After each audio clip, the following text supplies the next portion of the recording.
Side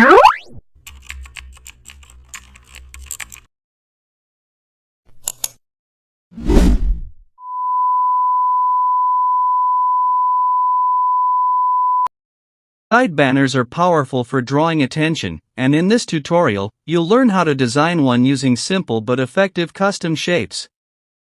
Open Photoshop and create a vertical canvas. Select the Custom Shape tool and draw a tall rounded rectangle along one side of the canvas.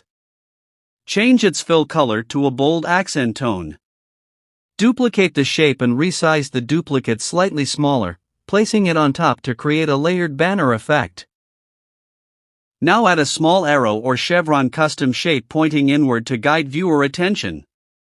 Use the Type tool to add short, impactful text such as limited offer or new update. Apply a subtle drop shadow to the top banner layer and slightly rotate it for energy. Zoom out, the side banner now commands attention instantly.